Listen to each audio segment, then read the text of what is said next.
പ്രിയപ്പെട്ട സുഹൃത്തുക്കളെ, ഈ മെയ് 27 തിരുവനന്തപുരത്ത് ബേക്കർ ജംഗ്ഷനിൽ വിജയൻ്റെയും മകളുടെയും വീടിന് മുന്നിൽ നടന്ന അക്രമ സംഭവത്തിൽ, അല്ലെങ്കിൽ അന്ന് രാവിലെ മുതൽ നടന്ന സംഭവ വികാസങ്ങളിലൊക്കെ ഒരു സജീവ സാന്നിധ്യം ആയിട്ടുള്ള ഒരാളുണ്ടായിരുന്നു. അയാൾ ഒരു ചുവന്ന ഷർട്ടൊക്കെ ഇട്ട ഒരാളായിരുന്നു. അദ്ദേഹത്തിൻ്റെ പേരാണ് ശ്രീമാൻ ബിനീഷ് കോടിയേരി. അദ്ദേഹം എനിക്ക് തോന്നുന്നൊരു 7 മണി മുതൽ തന്നെ ആ വീടിന് മുന്നിൽ സജീവ സാന്നിധ്യമായി. ആരാണ് ബിനീഷ് കോടിയേരി? കോടിയേരി ബാലകൃഷ്ണൻ്റെ രണ്ടാമത്തെ മകൻ. അയാളുടെ വിശദാംശങ്ങളൊന്നും ഞാൻ പറയുന്നില്ല, നമുക്കെല്ലാവർക്കും അറിയാവുന്ന ആളാണ് ഈ കോടിയേരി ബാലകൃഷ്ണൻ്റെ മകൻ. അയാൾ രാവിലെ മുതൽ തന്നെ അവിടെ ഉണ്ടായിരുന്നു, വൈകിട്ട് വരെ അദ്ദേഹം ഉണ്ടായിരുന്നു. അതിനുശേഷം പ്രതികളെ അറസ്റ്റ് ചെയ്ത് കോടതിയിൽ ഹാജരാക്കുന്ന സമയത്ത് അയാൾ ഉണ്ടായിരുന്നു. ആ കോടതിയിൽ പ്രതികളെ ഹാജരാക്കുന്ന സമയത്ത് ആ പ്രതികൾക്ക് വേണ്ടി മുദ്രാവാക്യം വിളിക്കാൻ ബിനീഷ് അവിടെ ഉണ്ടായിരുന്നു. അപ്പോൾ ബിനീഷിൻ്റെ ഒരു സാന്നിധ്യം ആ ബേക്കർ ജംഗ്ഷനിൽ രാവിലെ മുതൽ വൈകിട്ട് വരെ ഉണ്ടായിരുന്നു. ഏറ്റവും സജീവമായിട്ടുള്ള ഒരു സാന്നിധ്യമായിരുന്നു, അല്ലാതെ ചുമ്മാ ഒരു കാഴ്ചക്കാരനല്ല, ഏറ്റവും സജീവമായിട്ടുള്ള സാന്നിധ്യം. സുഹൃത്തുക്കളെ, എനിക്കിത് ഈ വീഡിയോയിൽ കൂടി പറയാനുള്ളത്, ED ഉദ്യോഗസ്ഥന്മാർക്കെതിരെ നടന്ന ആക്രമണം, അതിൻ്റെ കഥയും തിരക്കഥയും ബിനീഷ് കോടിയേരി എന്ന് പറഞ്ഞ കോടിയേരി ബാലകൃഷ്ണൻ്റെ രണ്ടാമത്തെ മകൻ്റെതായിരുന്നു എന്നുള്ള സംശയമാണ് ഞാൻ ഈ വീഡിയോയിലൂടെ എൻ്റെ പ്രേക്ഷകരോട് ഉന്നയിക്കാൻ ഉദ്ദേശിക്കുന്നത്. സുഹൃത്തുക്കളെ, നമ്മൾ ഈ കാര്യം പറയുമ്പോൾ നമ്മൾ കുറച്ച് പശ്ചാത്തലം ഒന്ന് ചിന്തിക്കുന്നത് നന്നായിരിക്കും. 2020 ഇതുപോലൊരു ED അന്വേഷണം നേരിട്ട ഒരു കുടുംബമായിരുന്നു കോടിയേരി ബാലകൃഷ്ണൻ്റെ കുടുംബം. കോടിയേരി ബാലകൃഷ്ണൻ്റെ കുടുംബത്തിൽ അന്ന് തിരുവനന്തപുരത്ത് മരുതൻകുഴിയിലുള്ള വീട്ടിൽ 2020 എൻ്റെ ഓർമ്മ, ED ഉദ്യോഗസ്ഥന്മാർ ഒരു റെയ്ഡ് നടത്തിയിരുന്നു. ആ റെയ്ഡ് നടത്തിയതിൻ്റെ ഓർമ്മകൾ കോടിയേരി ബാലകൃഷ്ണൻ്റെ മകൻ്റെ മനസ്സിൽ ഇപ്പോഴും ഉണ്ടാവും എന്ന് എനിക്ക് വ്യക്തമാണ്. കാരണം അതുപോലുള്ള റെയ്ഡാണ് ഇപ്പോൾ വിജയൻ്റെയും മകളുടെയും വീട്ടിൽ നടന്നിരിക്കുന്നത്. അന്ന് ആ റെയ്ഡ് നടന്ന സമയത്ത് ഇന്ന് ഈ റെയ്ഡിന് വിധേയനായിട്ടുള്ള കോടിയേരി വിജയൻ എന്താണ് പറഞ്ഞത് എന്ന് നമുക്ക് ഒന്ന് കേൾക്കണം. അതുകൊണ്ട് നമുക്ക് അന്ന് കോടിയേരി ബാലകൃഷ്ണൻ വീട്ടിൽ ഈ റെയ്ഡ് നടന്നപ്പോൾ എന്താണ് വിജയൻ പറഞ്ഞത് എന്ന് നമ്മൾ കേൾക്കാം. അന്ന് ഈ റെയ്ഡ് നടക്കുന്ന സമയത്ത് എനിക്കൊന്ന് കോടിയേരി ബാലകൃഷ്ണൻ പാർട്ടി സംസ്ഥാന സെക്രട്ടറി ആയിരുന്നു, വിജയൻ മുഖ്യമന്ത്രിയും. അതിനി നമുക്കൊന്ന് കേൾക്കാം. ഇത് ഒരു അന്വേഷണ ഏജൻസിയുടെ അന്വേഷണവുമായി ബന്ധപ്പെട്ട കാര്യമാണ്. അതുമായി ബന്ധപ്പെട്ട് എന്താണ് അന്വേഷണ ഏജൻസിയുടെ കയ്യിലുള്ളത് എന്ന് അറിയാതെ നമുക്കത് സംബന്ധിച്ച് ഒന്നും പറയാനാവില്ല. എന്തെങ്കിലും നിയമവിരുദ്ധമായ കാര്യങ്ങൾ നടന്നിട്ടുണ്ടെങ്കിൽ അത് നേരിടുന്നതിന് നമ്മുടെ നാട്ടിൽ നിയമങ്ങളുണ്ട്. അതുമായി ബന്ധപ്പെട്ട നടപടികൾ സ്വാഭാവികമായും ആ കുടുംബം സ്വീകരിക്കുകയും ചെയ്യും. അക്കാര്യത്തിൽ നമുക്കിപ്പം ഉറപ്പിച്ചൊന്നും പറയാനാവില്ല എന്താണ് എന്നുള്ളത്. അപ്പോൾ അന്വേഷണ ഏജൻസി ഇവിടെ എത്തിയത് അവരുടെ അന്വേഷണത്തിൻ്റെ ഭാഗമായാണ്. അപ്പോൾ അവരുടെ കയ്യിൽ എന്താണ് ഉള്ളത് എന്ന് അറിയാത്തൊരു കൂട്ടർ അതിനെപ്പറ്റി മറ്റെന്തെങ്കിലും അഭിപ്രായം പറയുന്നത് ശരിയാവില്ല. അതാണ് എനിക്കതിനെക്കുറിച്ച് പറയാനുള്ളത്. കേട്ടല്ലോ, ആ റെയ്ഡ് നടന്ന സമയത്ത് എന്താ പറഞ്ഞത്? അത് EDയുടെ കയ്യിൽ എന്തെങ്കിലുമൊക്കെ വിവരങ്ങൾ ഉണ്ടാവും, ആ വിവരങ്ങളുടെ അടിസ്ഥാനത്തിലായിരിക്കും ED റെയ്ഡ് നടത്തുന്നത്. അതുകൊണ്ട് ആ റെയ്ഡ് നടക്കുന്നതുമായി ബന്ധപ്പെട്ടുള്ള വിഷയങ്ങൾ കോടിയേരി ബാലകൃഷ്ണൻ്റെ കുടുംബം അത് സംബന്ധിച്ച് എന്താണ് ചെയ്യേണ്ടത് എന്ന് തീരുമാനിച്ചുകൊള്ളും എന്നാണ് വിജയൻ അന്ന് പറഞ്ഞത്. എന്നാൽ ഇന്ന് ഇതുപോലെ തന്നെ ഒരു റെയ്ഡ് നടക്കുകയാണ് വിജയൻ്റെ വീടിന് മുന്നിൽ. അന്ന് കോടിയേരി ബാലകൃഷ്ണൻ വീട്ടിൽ റെയ്ഡ് നടത്തിയപ്പോൾ പാർട്ടിയിൽ നിന്ന് ഒരാളും കോടിയേരി ബാലകൃഷ്ണൻ അനുകൂലമായിട്ടോ മക്കൾക്ക് അനുകൂലമായിട്ടോ പറയാനുണ്ടായിരുന്നില്ല. അന്ന് പാർട്ടി സെക്രട്ടറി ആയിരുന്നു കോടിയേരി ബാലകൃഷ്ണൻ. എന്നാൽ ഇന്ന് വിജയൻ്റെ വീട്ടിൽ റെയ്ഡ് നടക്കുമ്പോൾ പാർട്ടി അടിമുതൽ മുടി വരെ വിജയനും മകൾക്കും അനുകൂലമായി നിൽക്കുന്ന കാഴ്ചയല്ലേ സുഹൃത്തുക്കളെ നമുക്ക് കാണാൻ കഴിയുന്നത്. അപ്പോൾ അത് സ്വാഭാവികമായും ബിനീഷ് കോടിയേരിയുടെ മനസ്സിൽ കൂടി അത് കയറി ഇറങ്ങി പോകുമല്ലോ, നമുക്കറിയാമല്ലോ. പിന്നെ അതിനുശേഷം ബിനീഷ് കോടിയേരിയുടെ അച്ഛൻ കോടിയേരി ബാലകൃഷ്ണൻ മരിച്ചപ്പോൾ ഉണ്ടായ കാര്യങ്ങൾ അതൊക്കെ ഒരുപാട് വിവാദങ്ങളായിരുന്നു. എന്തായാലും അങ്ങനെ ഒരു സംഭവം അന്ന് 2020 നടന്നു. അന്നുണ്ടായതും ഇന്നുണ്ടായതും ഒക്കെ നമ്മളിപ്പോൾ കണ്ടുകൊണ്ടിരിക്കുകയാണ് സാമൂഹ്യ മാധ്യമങ്ങളിൽ. എന്തായാലും അതൊക്കെ ഓർത്തുകൊണ്ടാണോ ഓർക്കാതാണോ എന്നറിയില്ല, രാവിലെ മുതൽ തന്നെ ബിനീഷ് കോടിയേരി ഈ വിജയൻ്റെ വീടിൻ്റെ മുന്നിലെ റെയ്ഡ് നടക്കുന്നിടത്ത് സന്നിഹിതനായിരുന്നു, വളരെ സജീവമായിരുന്നു. എന്ന് മാത്രമല്ല, വിജയൻ്റെ വീട്ടിൽ റെയ്ഡ് നടക്കുന്നതിലുള്ള രോഷവും പ്രതിഷേധവും വളരെ പരസ്യമാക്കുകയായിരുന്നു ബിനീഷ് കോടിയേരി. അത് എൻ്റെ വീട്ടിൽ അന്ന് റെയ്ഡ് നടന്ന കാര്യവുമായി ബന്ധപ്പെട്ടൊന്നും നമ്മൾ അതൊന്നും പരിശോധിക്കേണ്ട കാര്യമില്ല. വിജയൻ എൻ്റെ കുടുംബം, പിണറായി വിജയൻ്റെ കുടുംബം എന്ന് പറഞ്ഞാൽ ഞങ്ങളൊക്കെ ഒരേ കുടുംബം പോലെയാണ്. അതുകൊണ്ട് വിജയൻ്റെ വീട്ടിൽ നടക്കുന്ന ഈ റെയ്ഡിനെ ശക്തിയുക്തം നമ്മൾ പ്രതിഷേധിക്കുകയും പ്രതിരോധിക്കുകയും വേണം എന്ന് പറഞ്ഞുകൊണ്ട് അവിടെ സജീവമായി സന്നിഹിതനായിരുന്നു. അദ്ദേഹം ചാനലുകൾക്കൊക്കെ ബൈറ്റ് കൊടുത്തുകൊണ്ടിരുന്നു. ആ സമയത്ത് പാർട്ടി അംഗത്വം പോലും ഇല്ലാത്ത ഒരാളാണ്. പിന്നീടാണ് പാർട്ടി അംഗത്വം, നിലവിലിയാന്നൊക്കെയാണ് പാർട്ടി അംഗത്വം കിട്ടുന്നത് നമ്മൾ ഓർത്തോളൂ. എന്തായാലും സജീവമായിട്ടുള്ള സാന്നിധ്യമായിരുന്നു.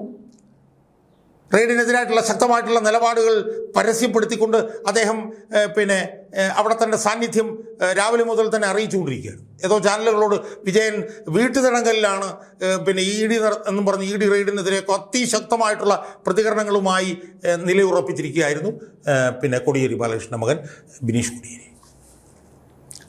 എന്നുവെച്ചാൽ സജീവ സാന്നിധ്യം എന്നുള്ള ഏതാണ്ട് ഒരു നേതൃത്വപരമായിട്ടുള്ള പങ്ക്, അവിടെ കൂടിയ ആളുകളുമായി ബന്ധപ്പെട്ടുകൊണ്ടോ അവരെ കൈകാര്യം ചെയ്യുന്നതൊക്കെയായി ബന്ധപ്പെട്ടുകൊണ്ട് നേതൃത്വപരമായിട്ടുള്ള പങ്ക് വഹിച്ചുകൊണ്ട് ബിനീഷ് കോടിയേരി അവിടെ സന്നിഹിതനായിരുന്നു എന്നുള്ളത് ഈ ദൃശ്യമാധ്യമങ്ങൾ കാണുന്ന എല്ലാവർക്കും അത് മനസ്സിലാകുന്നുണ്ടായിരുന്നു. ഈ കോടിയേരി ബാലകൃഷ്ണൻ്റെ മകൻ്റെ ഒരു സജീവമായിട്ടുള്ള ഒരു സാന്നിധ്യം. എന്തായാലും ഈ സാന്നിധ്യം വൈകിട്ട് വരെ ഏതാണ്ട് 3-3:30 മണി വരെ തുടർന്നു. 3:30 മണി സമയത്ത് ED ഉദ്യോഗസ്ഥന്മാർ പുറത്തേക്ക് ഇറങ്ങി വന്നപ്പോൾ CPMൻ്റെ പ്രവർത്തകരും ഗുണ്ടകളുമൊക്കെ അക്രമാസക്തരായി ആ EDയുടെ വാഹനങ്ങളൊക്കെ അടിച്ചു പൊളിക്കുന്നത് എല്ലാം നമ്മൾ കണ്ടു. അങ്ങനെ അടിച്ചു പൊളിക്കുന്നതിനിടയിൽ അടിച്ചു പൊളിക്കുന്ന ആ ഗുണ്ടകളെ തടയാൻ ഉള്ള ശ്രമം താൻ നടത്തി എന്ന് ജനങ്ങളെ ബോധിപ്പിക്കുന്ന നിലയിലുള്ള ചില നീക്കങ്ങൾ കോടിയേരി ബാലകൃഷ്ണൻ മകൻ ബിനീഷ് കോടിയേരി അവിടെ നടത്തുന്നത് നമ്മൾ കണ്ടു. അങ്ങനെ ചെയ്യല്ലേ ഇങ്ങനെ ചെയ്യല്ലേ എന്നൊക്കെ പറയുന്നുണ്ടായിരുന്നുവെങ്കിലും അതൊന്നും ഒരു ആത്മാർത്ഥതയോടുകൂടി പറയുന്നതായിരുന്നില്ല എന്ന് ആ കോടിയേരി ബാലകൃഷ്ണൻ മകൻ്റെ നീക്കങ്ങളിൽ നിന്നും ശരീരഭാഷയിൽ നോക്കുക തന്നെ അത് വളരെ പ്രകടമായിരുന്നു. നടക്കട്ടെ, ഞാനിങ്ങനെ തടയാൻ ശ്രമിച്ചില്ല എന്ന് വേണ്ട, ഞാനൊന്ന് തടയാൻ ശ്രമിച്ചേക്കാം എന്ന് പറഞ്ഞുകൊണ്ട് ഇംഗ്ലീഷിൽ ഒരു ഹാഫ് ഹാർട്ടഡായിട്ട് നടത്തുന്ന ഒരു ശ്രമമായിട്ടാണ് എനിക്കതിനെ കാണാൻ കഴിഞ്ഞത്. എന്തായാലും ED ഉദ്യോഗസ്ഥന്മാർക്കെല്ലാം നല്ലപോലെ പരിക്കേറ്റു. അവരുടെ വാഹനങ്ങളെല്ലാം അടിച്ചു പൊളിച്ചു, നല്ല രീതിയിൽ അവരെ ആക്രമിച്ചു. അത് തടയാൻ താൻ ശ്രമിച്ചു എന്ന് വരുത്തിക്കൊണ്ട് ബിനീഷ് കോടിയേരി അവിടെ സന്നിഹിതനായിരുന്നു. പക്ഷെ പിന്നീട് വിഷയങ്ങളൊക്കെ വന്ന് പിറ്റേ ദിവസമൊക്കെ ആയപ്പോൾ നമ്മൾ മനസ്സിലായത് എന്താ, ബിനീഷ് കോടിയേരിയുടെ വിശ്വസ്തരായിട്ടുള്ള തിരുവനന്തപുരത്തെ CPM ഗുണ്ടകളുടെ നേതൃത്വത്തിലാണ് സുഹൃത്തുക്കളെ ആ ആക്രമണം നടന്നത്. IP ബിനു ബിനീഷ് കോടിയേരിയുടെ ഏറ്റവും വിശ്വസ്ത വിനീത വിധേയനാണ്. അതുപോലെ തന്നെ ആ കേസിൽ EDയുടെ വാഹനങ്ങൾ ആക്രമിച്ച ആ ഗുണ്ടകളൊക്കെ തന്നെ പിന്നീട് അന്വേഷിച്ചപ്പോൾ മനസ്സിലാക്കാൻ കഴിഞ്ഞത് ബിനീഷ് കോടിയേരിയുടെ വിശ്വസ്ത വിനീത വിധേയരാണ്. അവരാണ് ആക്രമണം നടത്തിയിട്ടുള്ളത്. അപ്പോൾ ഇതിൻ്റെയൊക്കെ തന്നെ ചില സർക്കംസ്റ്റൻഷ്യൽ എവിഡൻസുകൾ നമ്മൾ പരിശോധിക്കുമ്പോൾ, അതായത് ബിനീഷ് കോടിയേരിയുടെ രാവിലെ മുതലുള്ള അവിടുത്തെ സാന്നിധ്യം, സജീവമായിട്ടുള്ള സാന്നിധ്യം, വിജയനെതിരെ വലിയ തോതിലുള്ള ഒരു ആക്രമണമാണ് ED ഉദ്യോഗസ്ഥന്മാർ നടത്തിയെന്നുള്ള അദ്ദേഹത്തിൻ്റെ പ്രതികരണം, വിജയൻ തൻ്റെ കുടുംബമാണ് എന്ന് പറഞ്ഞുകൊണ്ടുള്ള പ്രതികരണം, വിജയനെ വീട്ടുതടങ്കലിൽ ഇട്ടിരിക്കുകയാണ് എന്നൊക്കെയുള്ള നിലയിലുള്ള പ്രതികരണം, ED ഉദ്യോഗസ്ഥന്മാരുടെ വണ്ടികളൊക്കെ ആക്രമിച്ചപ്പോൾ അതൊക്കെ തടയാൻ താൻ ശ്രമിച്ചു എന്ന് വരുത്തുന്ന നിലയിലുള്ള ഒരു അഭിനയം. കാരണം ഒരു അഭിനേതാവും കൂടിയാണല്ലോ ഈ ബിനീഷ് കോടിയേരി. പല സിനിമകളിലും പലയിടത്തുമൊക്കെ അവിടെ ഇവിടെയൊക്കെ അഭിനയിച്ചിട്ടുള്ളതായിട്ട് നമ്മൾ കേട്ടിട്ടുണ്ട്. അദ്ദേഹം ഒരു അഭിനേതാവ് കൂടിയാണ്. അപ്പോൾ അത്തരത്തിലുള്ള അദ്ദേഹത്തിൻ്റെ അഭിനയം അതൊക്കെ നമ്മൾ കണ്ടു. പക്ഷേ അദ്ദേഹമാണ് ഇതിൻ്റെ കഥയും തിരക്കഥയും എഴുതിയത് എന്ന് പിന്നീട് തെളിഞ്ഞു പോയത് എങ്ങനെയാണ്?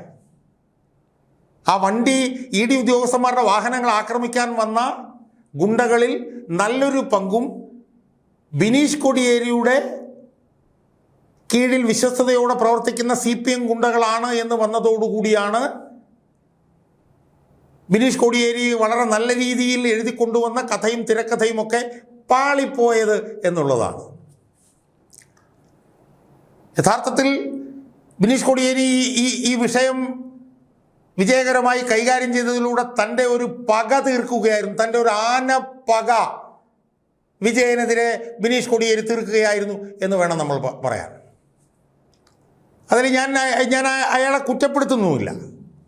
കാരണം 2020 തൻ്റെ കുടുംബത്തിലൊരു ED റെയ്ഡ് നടന്നു. 2026 വിജയൻ്റെ കുടുംബത്തിൽ ഒരു റെയ്ഡ് നടക്കും. തൻ്റെ വീട്ടിലൊരു ED റെയ്ഡ് നടക്കുമ്പോൾ തൻ്റെ അച്ഛൻ പാർട്ടി സംസ്ഥാന സെക്രട്ടറിയാണ്. അന്നൊരു ചെറിയ ഉറുമ്പ് പോലും തൻ്റെ വീട്ടിൽ നടന്ന റെയ്ഡിനെ ന്യായീകരിക്കാൻ വേണ്ടിയിട്ട് വന്നില്ല. ഒരു പാർട്ടി നേതാക്കന്മാരും കോടിയേരി ബാലകൃഷ്ണൻ്റെ വീടിൻ്റെ മുന്നിൽ വന്നില്ലെന്ന് മാത്രമല്ല, അന്ന് മുഖ്യമന്ത്രിയായിരുന്ന വിജയൻ ED എന്ന്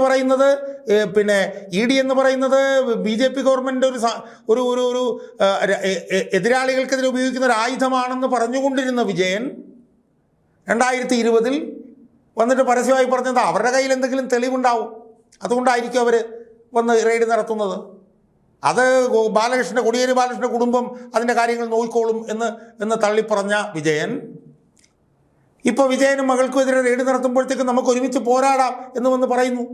പാർട്ടി അണികളും പാർട്ടി നേതാക്കന്മാരുമെല്ലാം വിജയനൊപ്പം നിൽക്കുന്നു. പാർട്ടി ദേശീയ സെക്രട്ടറി പോലും ഡൽഹിയിൽ വിജയനെതിരായിട്ടുള്ള അറസ്റ്റിൽ പ്രതിഷേധിച്ച് അറസ്റ്റ് വരിക്കുന്നു. അപ്പോൾ സ്വാഭാവികമായും കോടിയേരി ബാലകൃഷ്ണൻ്റെ മകൻ്റെ മനസ്സ് നോവില്ലേ സുഹൃത്തുക്കളെ? ഈ 2 റെയ്ഡ് ഇടുന്ന സമയത്തും BJP ഭരിച്ചുകൊണ്ടിരിക്കുന്നു.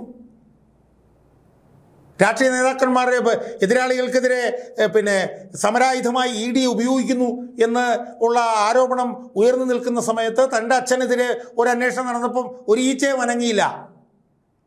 എന്നാൽ ഇപ്പോൾ ഇത് സംഭവിക്കുന്നു എന്നുള്ളത് ആ ചെറുപ്പക്കാരൻ്റെ മനസ്സിനെ നോവിച്ചിട്ടുണ്ടാവും എന്നാണ് എനിക്ക് സൂചിപ്പിക്കാനുള്ളത്. എന്തായാലും പരസ്യമായി ബിനീഷ് കോടിയേരി തൻ്റെ